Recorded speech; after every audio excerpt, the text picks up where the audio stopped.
Saya nak tanya Ustaz. Ya, pasal apa laki-laki dapat pusaka lebih daripada perempuan? Kenapa yang laki-laki dapat satu, kami dapat setengah, laki-laki dapat dua, kami dapat satu? Kalau Islam tu adil kan bagi, kan elok. Sama-sama. Itu baru nama adil Ustaz. Dia tak boleh nak fikir. Kenapa Allah bagi laki-laki ni lebih, perempuan ni kurang? Ustaz, ya, saya kahwin dengan suami saya, adik-beradik saya bantah. Kemudian kami tetap kahwin. Sekarang suami saya mati. Mak dia tidak ada. Bapak dia tidak ada.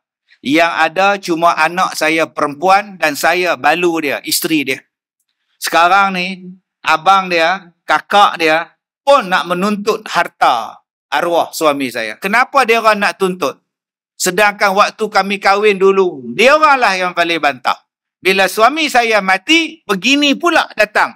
Nak bicara kuasa. Apa ni Ustaz? Jangan tanya saya lah, Kak. Tu nama dia hukum. Bila hukum kata dia orang dapat, dia orang dapat lah. Mana dia duit? Nak tengok buku bank arwah mana? Nak tengok buku tabung haji mana? Abang dulu setuju ada adik abang kahwin dengan dia. Sekarang adik abang mati, abang nampak begini tangan. Saya dapat harta. Ustaz jangan cakap banyak. Saya ada hak. Memang abang ada hak. Abang tahu tak? Kenapa abang ada hak? Rumah tu adik abang beli. Tanah tu arwah adik abang beli. Kemudian abang dapat juga harta-harta tu. Pasal apa? Pasal abang adalah wali kepada anak dia.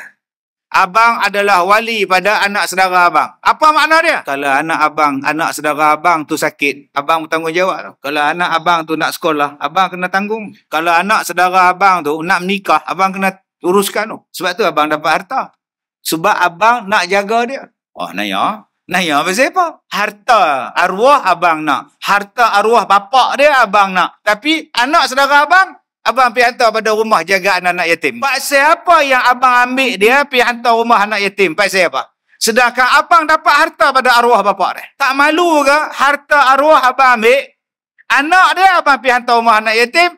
Kalau abang tak mau harta ni, abang tak mau belah dia, pula bagilah kat dia balik. Hibah kat dia balik. Itu hikmah dia. Tapi bagi orang yang dengki, dia tak nampak hikmah. Yang dia nampak, harta adik saya. Pasal apa? Pasal dia benci dekat balu tu. Dia benci dekat adik ipar tu. Masa ni lah dia nak balas dendam pun, kita ambil banyak-banyak. Biar dia susah.